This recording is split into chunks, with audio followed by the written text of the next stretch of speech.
Este es un viejo tema de ciencias sociales que yo no quisiera más que mencionar. Es un debate viejo acerca de la objetividad en el conocimiento, acerca de la verdad en la historia. La conclusión a la que se ha llegado es que no hay una verdad, hay muchas verdades. Es más, uno podría exagerar y decir, hay mi verdad y la verdad del otro. Y pueden o no ser compatibles y se asumen como tal, como la objetividad de lo que uno cree que efectivamente fue y ocurrió. Y recuerdo como prueba de que se trata de un viejo problema no resuelto, que Platón dijo que la objetividad pertenece al mundo de las formas que están separadas del mundo real, invisible a nuestros sentidos y solo alcanzable a través de la razón. Algunos opinan que la realidad es una verdad objetiva y que el que analiza o la ve tiene con esa verdad una relación de externalidad, está afuera de. Las ciencias sociales empíricas enfatizan un método en el que aseguran que es más próximo el alcanzar ese objetivo. No siempre es así. Yo respondería, ¿cuál es la verdad que buscamos, que busca Mónica o que buscamos los centroamericanos en estos problemas? Buscamos la verdad que nos conduce a la justicia del hecho, a lo que puede favorecer el sentido de responsabilidad política, a los que nos puede ayudar a construir una mejor sociedad. Temo que es una verdad interesada, no importa, pero hay que buscarla, hay que perseguirla. Y esto tiene que ver con otro tema que ya mencionaba y que ya insinuaba yo, que es el tema de la centralidad del personaje, del testigo y la calidad de su testimonio. Creo que la relación de centralidad con los hechos fundamentales del lugar ocupa un lugar importante. Centralidad significa que el que da el testimonio vivió acontecimientos más importantes que otros que solamente fueron, digamos, detalles, circunstancias secundarias, seguimiento de procesos, de tal manera que para hacer la historia, la opinión o el testimonio del que estuvo más centralmente situado en este sitio tiene probablemente más exigibilidad de certeza, tiene por lo tanto más que ser tomado en cuenta.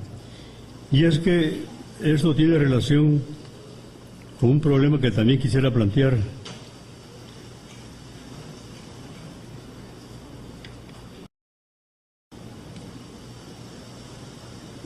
Y es el que se refiere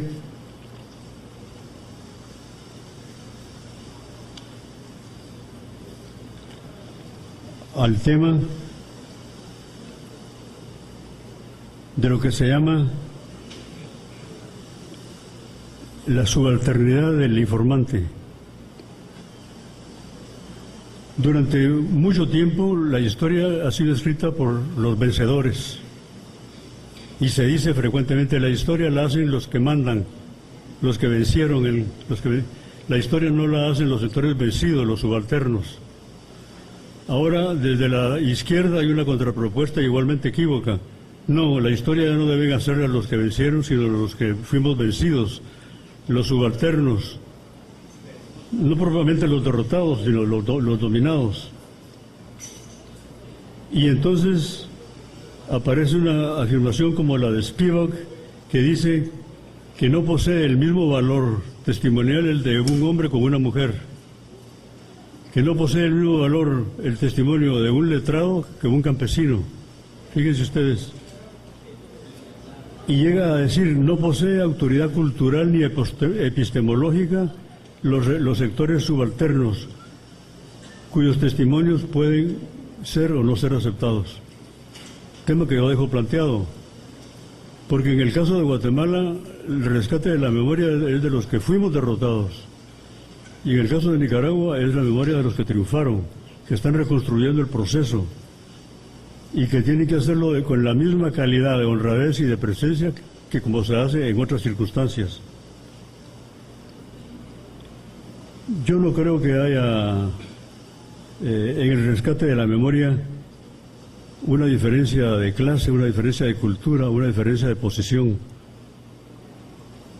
Pero en todo caso, si lo hubiera, todo esto depende de la capacidad y de la estrategia de la persona que entrevista, el tipo de preguntas que formula y la manera como conduce las respuestas, porque puede hacerlo con cierta objetividad. Y quisiera decir, para completar estos comentarios que estoy haciendo un poco desordenados, que para rescatar toda la historia de este proceso en Nicaragua no deberíamos o no debería pensarse solo en el testimonio, solo en el testigo. Menciono rápidamente la prensa escrita, la importancia que tiene la bibliografía, el ir a buscar el pasado tal como fue presentado por la prensa. El tipo de testimonio que actualmente tenemos en Nicaragua es un testimonio que todavía no es historia, por una razón metodológica. Mientras el que habla vive, eso no puede ser historia porque puede cambiar. O sea, la historia empieza cuando el testigo muere, cuando desaparece. Se puede hacer historia sobre Sandino, pero los que hablan sobre Sandino hoy día solamente podrán tener un valor completo su testimonio cuando efectivamente haya desaparecido y en consecuencia entre en lo que se llama el flujo de la historia. Pero también hay otros documentos, otras fuentes que yo quisiera mencionar rápidamente porque están en el lugar común que todos tenemos. Por ejemplo, para describir la historia de Francia en la década de los 70, si no se leen los 3 tomos de la biografía de Gaulle, no se entendería mucho. Fíjese que es autobiografía, o sea, escrita por uno mismo. Uno mismo dice lo que vivió y experimentó. Más importante aún son las memorias de Churchill. Y yo quisiera mencionar un tercer componente en el que entra el tema de la ficción, que quisiera dejar planteado también. No sé si ustedes conocen el libro de Vasily Grossman, que se llama Vida y Destino. El libro de Vasily Grossman es una novela de 1000 páginas en que relata el heroísmo del pueblo soviético en la batalla de Stalingrado. Pero lo relata no con simpatía, lo relata y hace referencia a las estructuras autoritarias de la época de Stalin de una manera extraordinaria. Yo me pregunto, ¿el libro de Grossman es novela o es documento histórico?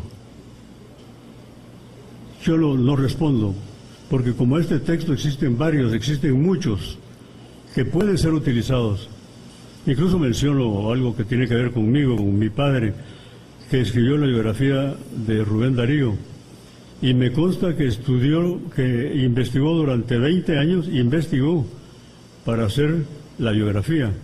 Pero ¿cuánto de ficción hay ahí? O sea, lo que estoy planteando es el tema de la verdad y la ficción. En una novela hay ficción necesariamente. Cuando papá pone en boca de Rubén Darío una conversación que tuvo con algún intelectual en Buenos Aires, está mintiendo. Mintiendo no, está imaginando. Es ficción. El testimonio puede tener también mucho de ficción, pero la literatura que puede ayudar a rehacer la historia tiene este componente que conviene, pues creo yo, pensarlo bien y llegar a determinar la importancia que puede tener. Repito el ejemplo de Grossman porque hay muchísimos libros más que ayudan a la comprensión para rehacer el proceso. Y pongo un ejemplo distinto porque lo vivimos permanentemente. Por ejemplo, la manera como el pueblo judío recuerda el Holocausto todos los días. El rescate de la memoria se ha logrado pero no quieren que haya olvido. Y todos los días hay permanentemente algo que nos recuerda, que nos hace pensar que el pueblo judío fue objeto de una trágica muerte, etcétera, etcétera. Pero resulta que no solo está la novela, no solo está la bibliografía. Los judíos han hecho por lo menos 250 películas sobre este tema.